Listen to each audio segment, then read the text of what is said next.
This podcast is not a replacement for therapy. All conversations, guests, tips, recommendations, etc., that are discussed are provided as educational, thought-provoking, inspirational insights, and not specific professional therapeutic or psychiatric advice. Our views expressed are our own personal experiences, insights, and perspectives. Information heard here is to be used at your own caution and discretion. As always, please seek out your own mental and medical health care to best serve you.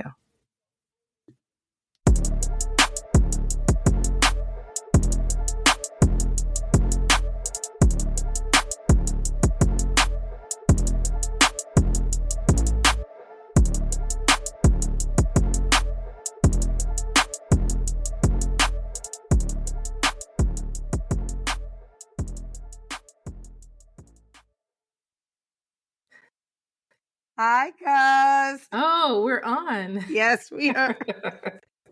We are live in living color. Okay, not in living color. Live living and audio. live. We are live.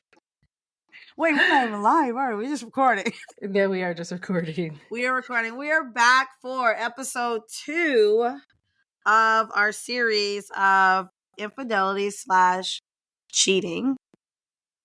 And today we are focusing mostly on micro cheating.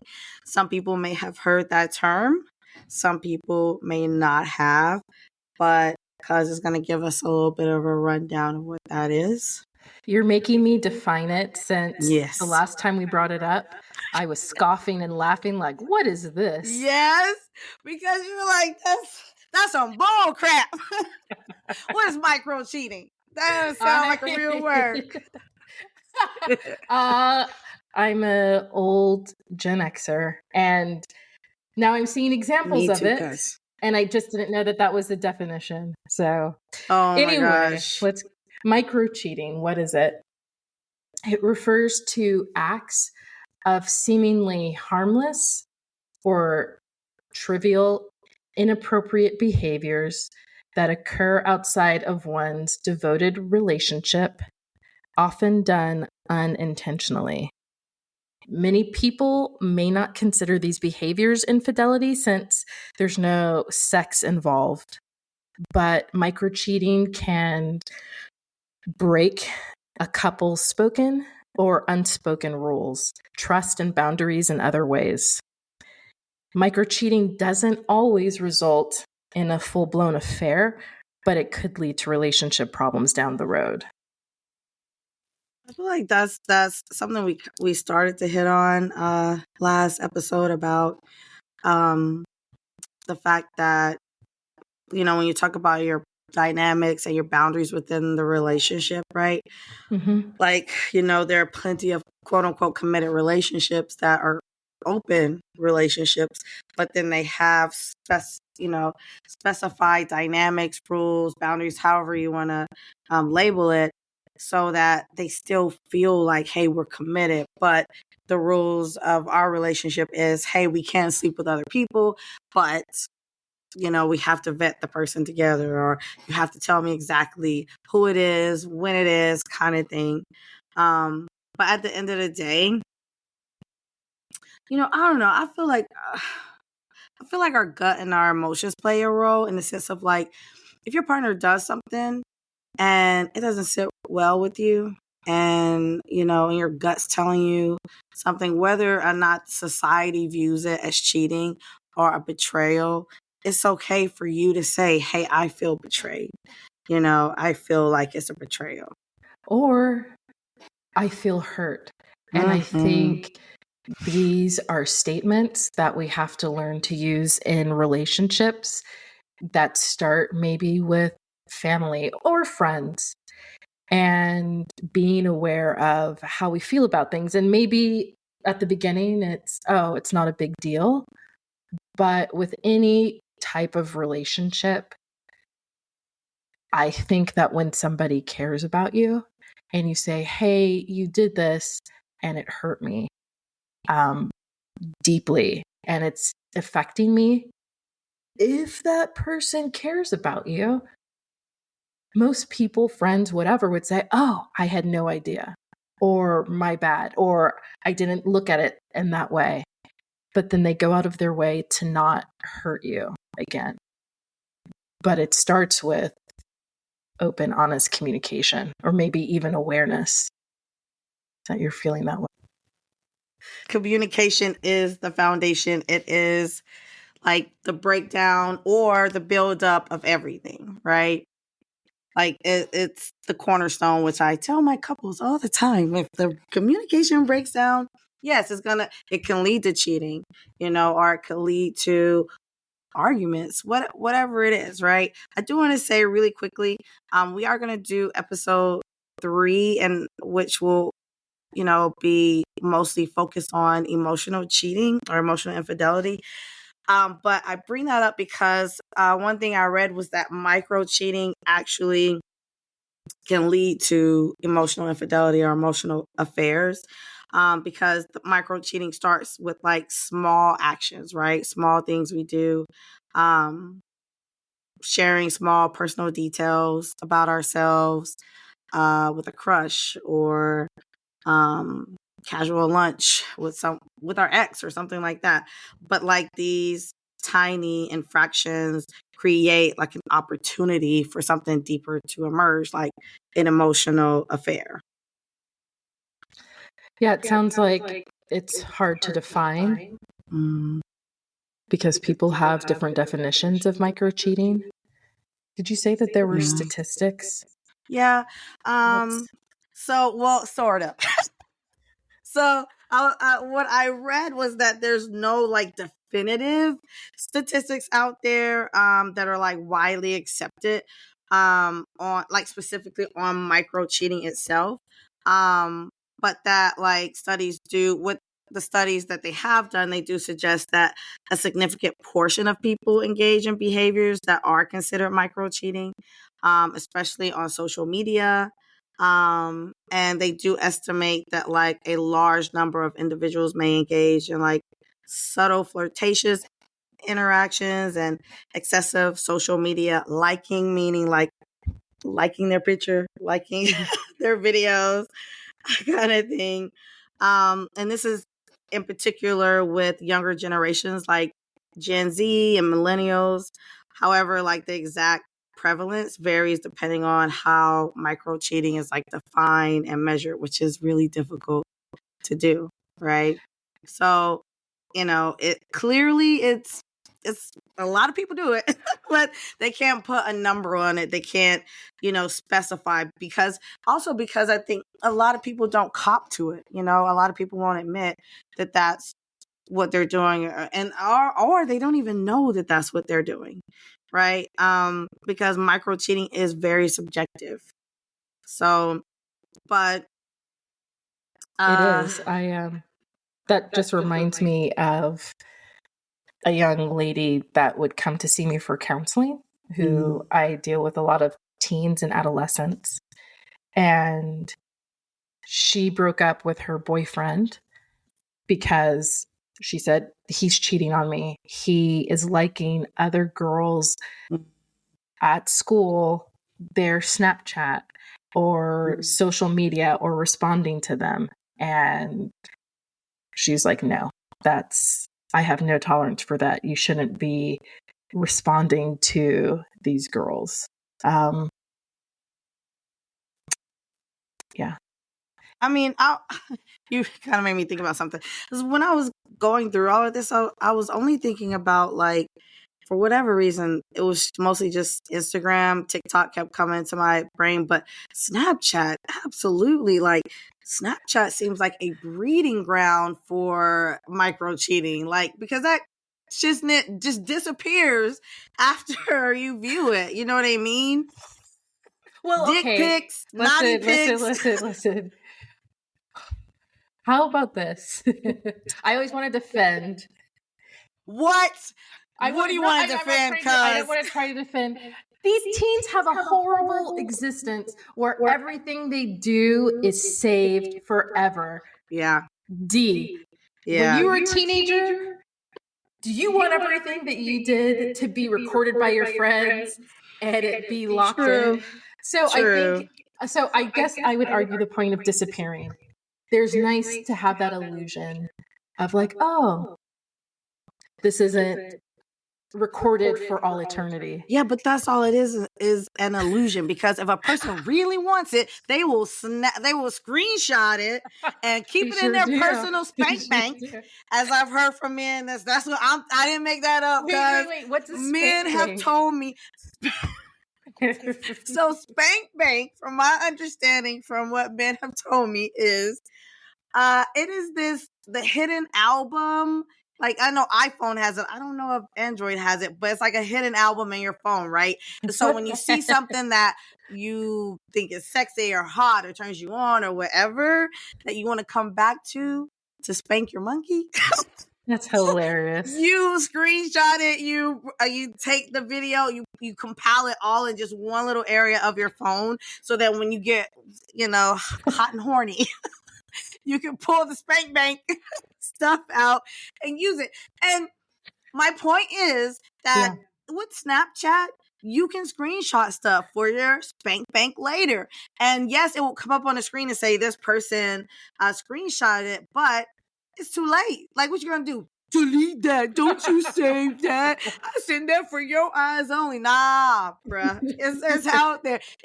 And when you say, and I hear you when you say, I feel for the teens out there, because when you put something out there, it's out there for good. Like, there's an imprint, right? Yeah. However, I remember sending little notes around, you trying to pass it back to your crush in the back, and somebody intercepted, and then they telling everybody, they show everybody what you wrote. Oh, why would you be trying to pass a note to your crush? Why not? Why would you trust anyone? Why would you trust anybody? Because you're a kid. Just like, why would you sit back, take your top off, and take a picture of your titties and send it to some dude you've been talking to for 2 weeks? Because our frontal lobe isn't fully developed at that age to realize that you're doing some stupid shit. Just don't do it. Just don't do it.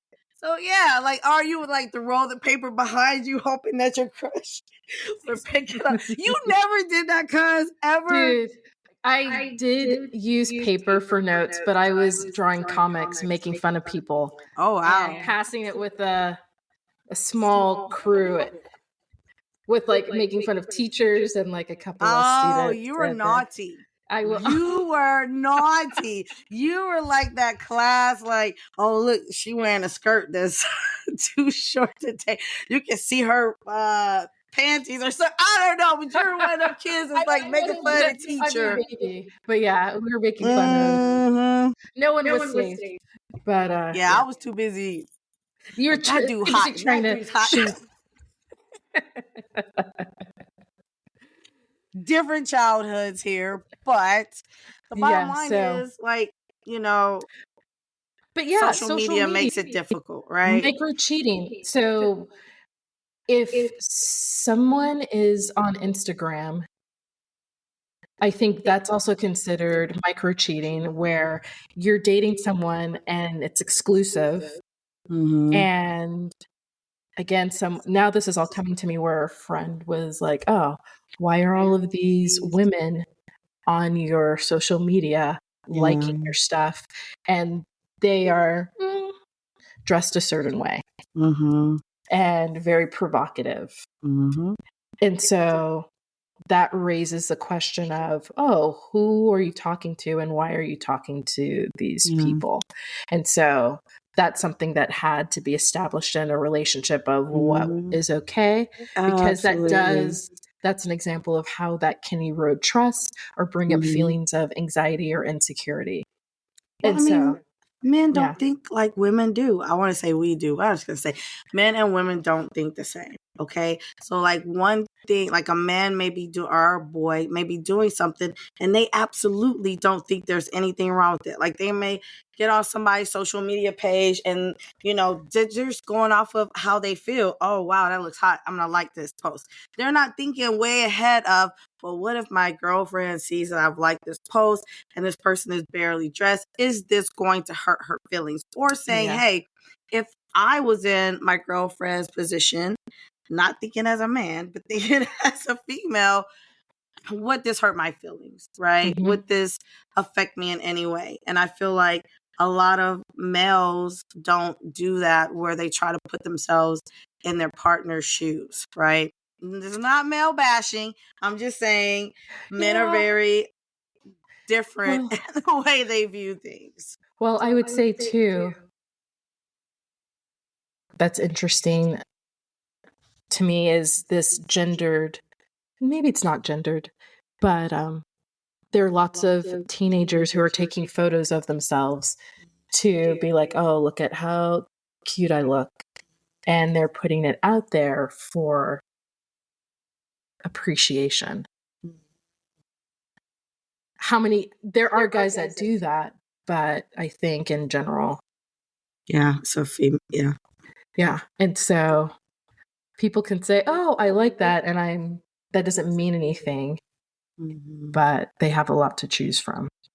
And then you have these women who are like, put all these scantily clad. And I am not judging any of you women that get on Instagram and like take a picture of yourself in a bikini or a low cleavage. Do your thing, girl. You want to do that? Do that. When my body get right, I'm going to do it. I'm going to be all over Instagram like, yeah, I'm sexy. I'm hot. I believe you'll do like this. I'm not there for, cuz. That's what you'll be doing. That's what you'll be doing. Dude, nobody can see her right now, but she put her leg all the way up in there. Okay, cuz no coochie shots. I'm not doing no coochie shots on this. That's not happening. But, I do see these like TikToks and like messages where women are just like, it's not my fault. Like, don't come to me if your man is liking all my stuff. Don't come into my DMs complaining. That's your man. That's between you and your man. I can put out whatever content I want to put out. Like, especially if they're selling something. Exactly. Which sometimes it's sex. And sometimes it's their OnlyFans page that they're trying to advertise. But at the end of the day, yes, like you need to talk to your partner and you need to set some clear boundaries and dynamics as to what is acceptable and what's not acceptable in your relationship. And you have to be detailed with it. Don't sit around talking about, oh, he should know. No, he don't know. That's why he needs to be told. And I would say it's not just men. I feel like this goes both ways. Yeah. But these are small acts, I would say, that seem trivial or like no big deal.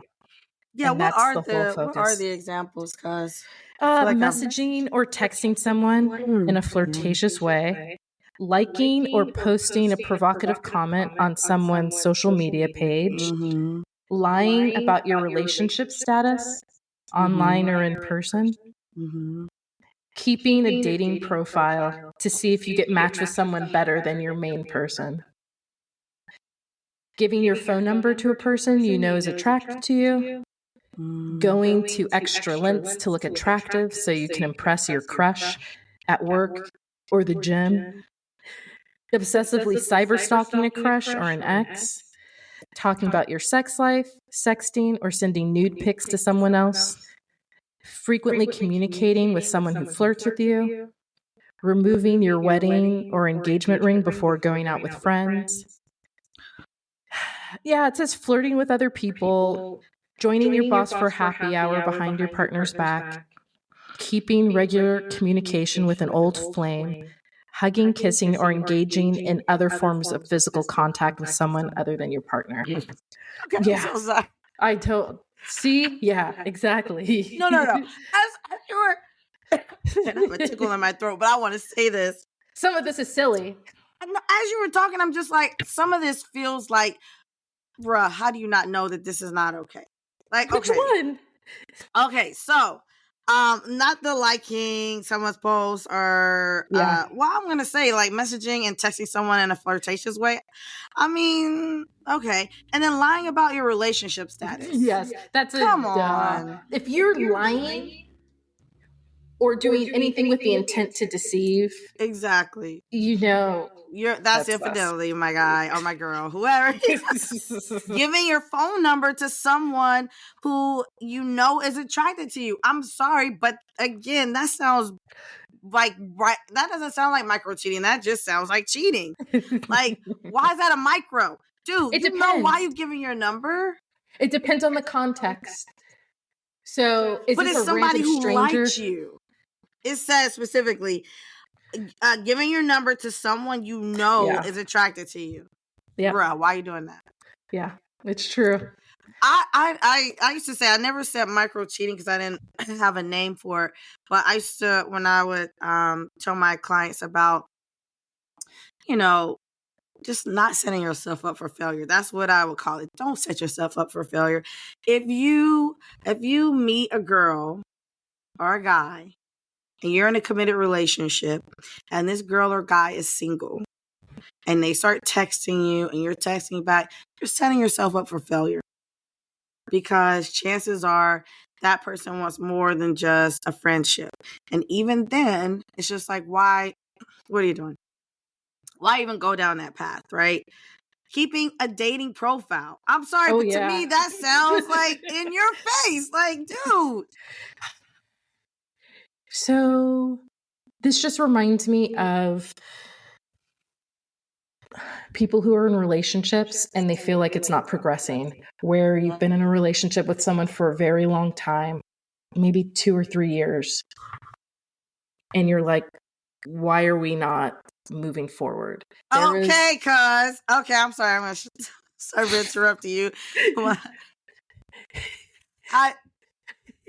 That kind of thing pisses me off. And I'm not saying you're pissing me off, but I'm saying that kind of thing pisses me off. And I will tell you why.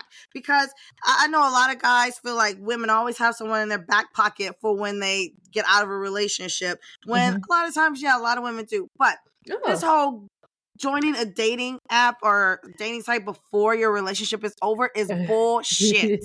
Just say, yo, it's been 2 years. We're not progressing. I'm not feeling good about this. I want to see what else is out there. Well, and then but be honest. It could also be on the other end where it's not progressing because somebody is already on the dating app and considering their options and not saying, okay,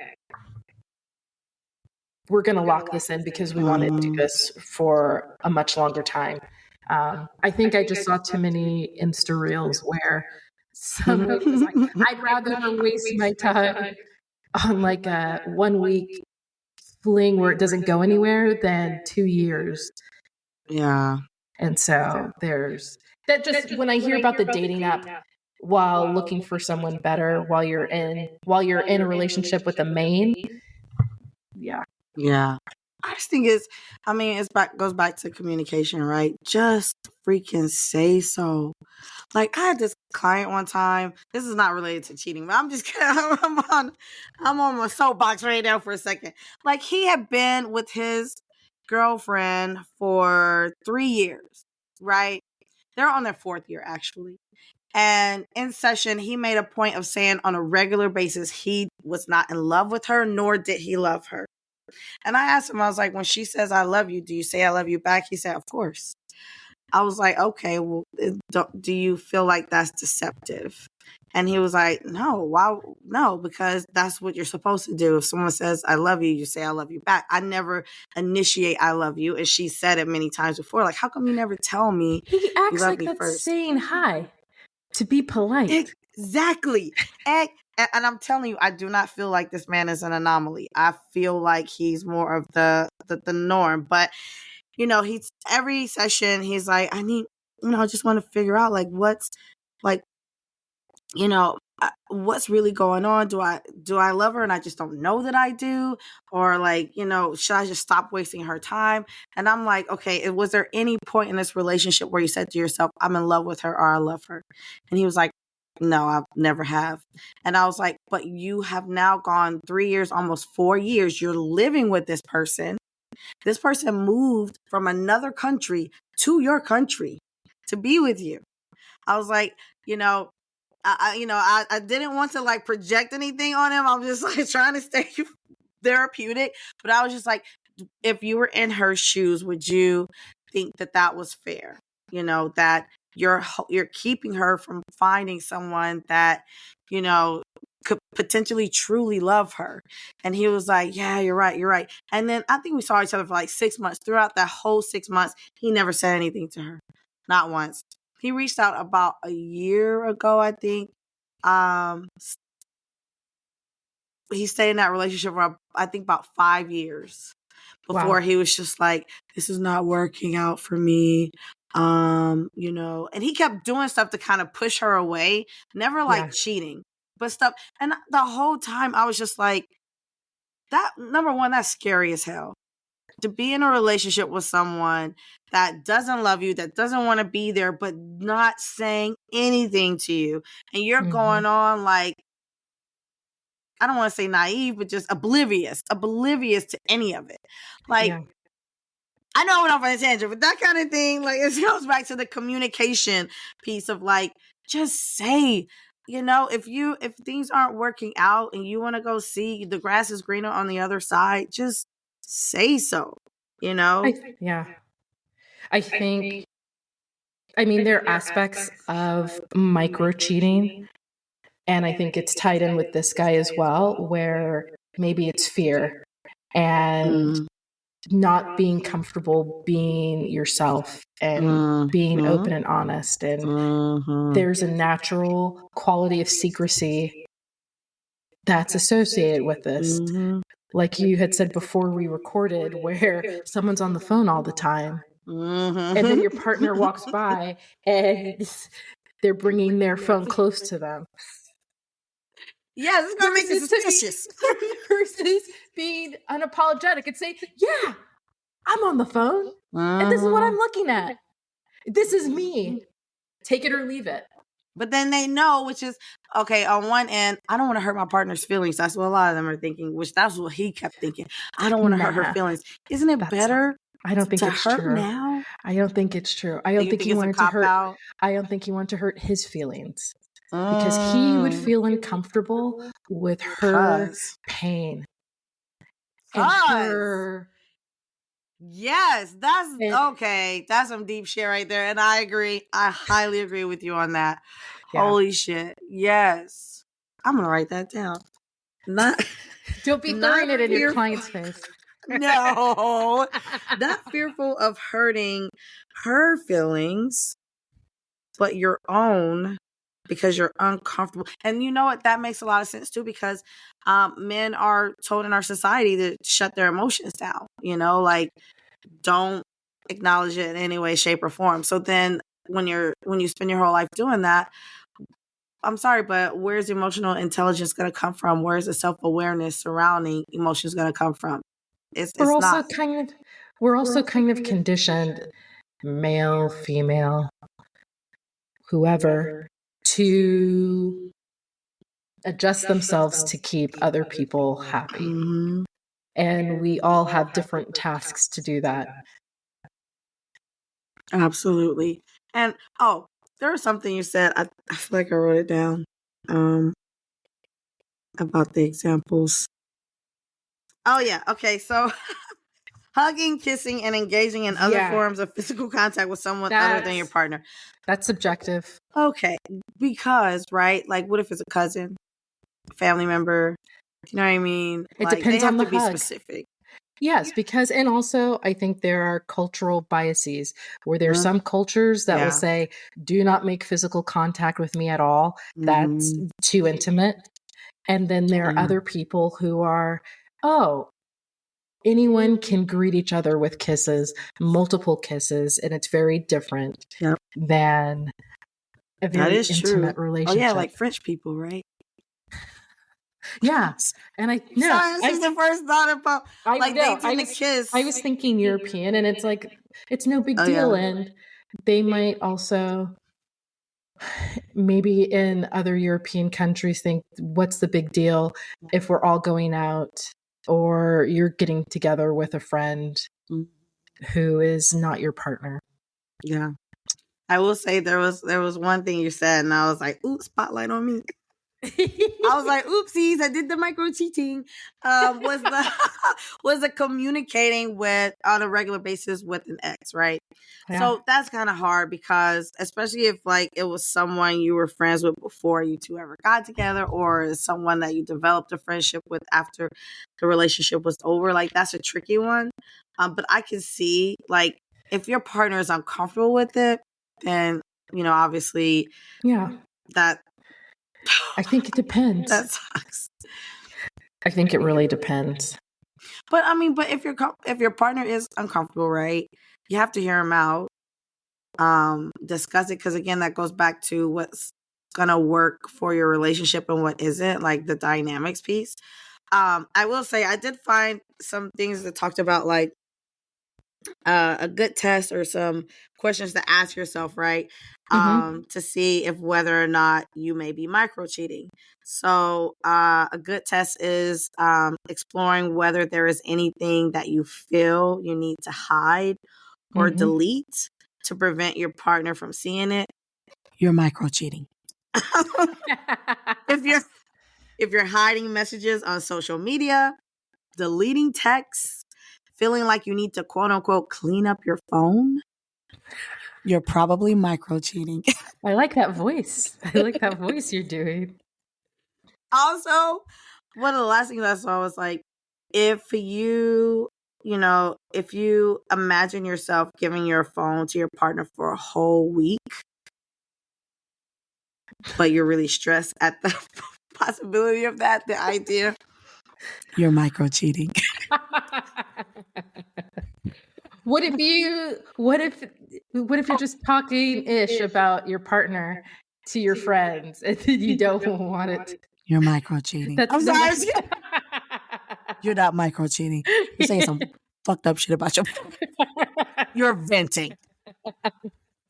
Which we all do, but we have to, be careful because Yes. obviously people hold on to whatever we tell them.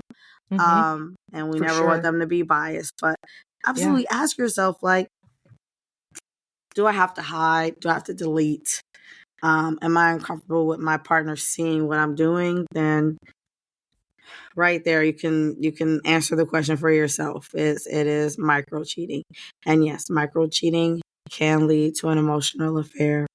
And to be honest, like at the end of the day, I feel like micro cheating it hurts your partner, and the reason why you're hiding and deleting is because, well, I hope, I hope you don't want to hurt your partner, but like it's found it more times than not. And, you don't want your partner to find out because either you don't want them to get hurt, or you don't want them to leave you, or you don't want it to end up in an argument. And in that same sentiment, then clearly what you're doing is not okay. Yeah, right? I think it comes down to with micro cheating, you're constantly crossing a relationship boundary. And maybe the first couple of times you didn't know that it impacted your partner, but then after that, if you continue, then you're running the risk of it escalating. Yeah. Oh, and in contrast to knowing if you're micro cheating, the way in which to know whether or not your partner is, secrecy is one, right? Like you just feel like they're lying about things. You feel like they're hiding texts or emails. You hear them whispering, or they're like, "Hey, I got to take this call outside." Why are you taking a call outside? I was about to say Maybe something. they just need silence and they don't. Really, cause that's suspicious. Because I can be like, baby, I'll be quiet. I'll turn the TV down. Just stay right here. Complete silence. You ain't got nothing to hide. Keeping their phone face down when they're, oh my goodness. That is so true. Cause I've done it myself. Phone down. I'm like, just in case somebody wants to text me saying some stupid shit. Who were you with? My partner. I'm saying, like, I'll put my phone down because I'm thinking to myself, like, if somebody, I'm thinking about my friends, like, if they say something rude or mean about my friend, I'm like, I don't want that notification to come up, put it face down. But yes, that makes a lot of sense. If you notice that your partner is keeping their phone face down when they are around you, that could be a sign, right? It also could be just it's a habit. They're just used to putting their phone. But it is a signal. They could be a private person. Well, no. But then hold on. If private? you're how about this? What if they keep their face phone up, but they turn off all notifications, so no notifications pop up on their screen? That's suspicious. Yes, that's sus, cuz that's sus. Yes, they are microcheating. Abruptly slamming down the laptop really quickly, or clicking like the X button on. It could be micro cheating, or it could be masturbation. Maybe they're taking it, doing their thing. I don't know. Could be both. And then the attentiveness, which you touched on a little bit earlier, like when they're constantly on their device. Let's say you're on a date night and they're constantly either looking at their phone or on their phone, or they just seem out of it. That's horrible. Going on a date and somebody's on their phone? Yep. Date night, and they're just, or they just don't seem like they're present. You know what I mean? Or you notice they become emotionally or mentally or physically distant. That could be another sign. If they become defensive, like when you ask them about stuff, like, absolutely.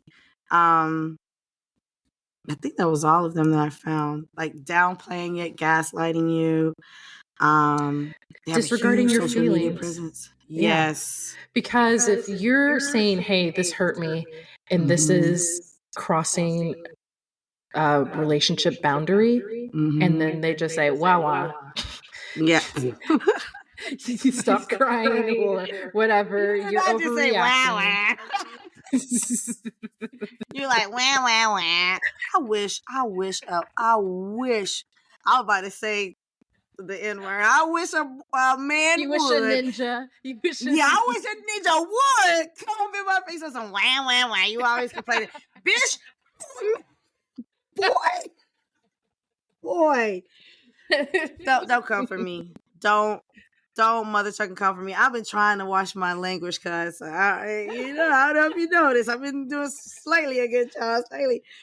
But yeah, that's I feel like that kind of sums it. Oh, what do you do? Because we do kind of hit on that. What do you do if I'm gonna say if you're experiencing micro cheating, like if you're experiencing someone micro cheating on you, because I think if you recognize some of these things as things you do, just stop it. Just don't do it no more. Just stop doing it, okay? But if it's happening to you, the research says, hey, first try not to overreact. Okay. Also, if you think that you're micro cheating, I think you also need to evaluate whether you need to be in this relationship. Yeah, absolutely. And to say,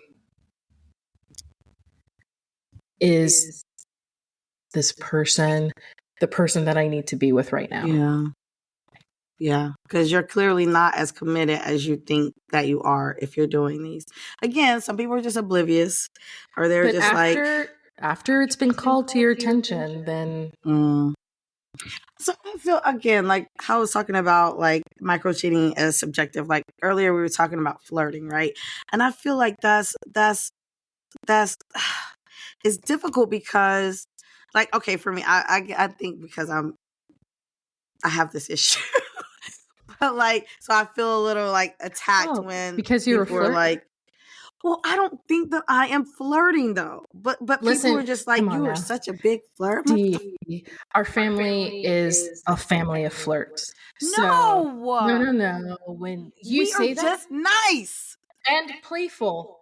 Yes, and playful. What's the definition of flirting? Shut up, cuz. Listen, don't be ashamed. Just come into the light. No, come into the light. You're a flirt.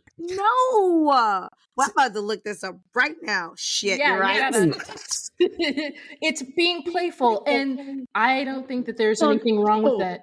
I don't think there's anything wrong. But if you're in a relationship, wait, because it yes, says let me get it out.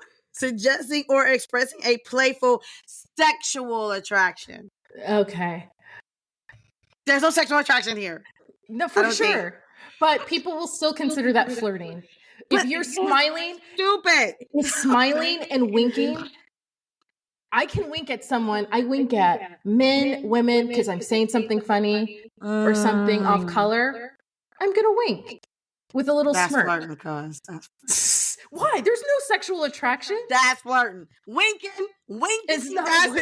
It's all not. I do is like sort of go into therapist mode sometimes, and I'm like, oh, like where are you from? Like, how are you feeling today? And then next thing I know, on Xbox, I'm getting dick pics, and my message is like, I know you're flirting with me. It seemed like you like me a bit. What are you talking about? I just asked you how you were feeling but people and are where you were used to from. asking questions is showing interest. Okay, but because I like to get in a taxi or with Uber drivers, I love asking them all sorts of questions. Yes, I because love it's our it. nature. But doesn't mean we're flirting. Like, and I hear you. I hear you because I've had to change a lot of my ways, which annoys me because I'm like, it's not my fault. People are so used to others not caring, not being nice, not asking them, questions to genuinely get to know them. That's not my fault. But it's just like, because I do it, that automatically means you want to have sex with me. I don't understand how that equates to that. Seriously. Let's just talk. I mean, we're going off the tangent and we've already... Oh, sorry, yes. We've passed... Like, this feels like another conversation. Yes. I love how you reel me back in. Yes, but I just wanted to say about the sex thing,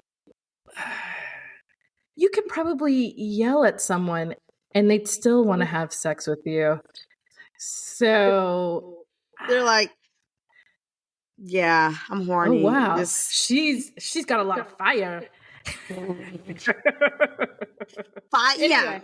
Fire. Oh, you're so bubbly. Ooh, that's attractive. I was about to say that first.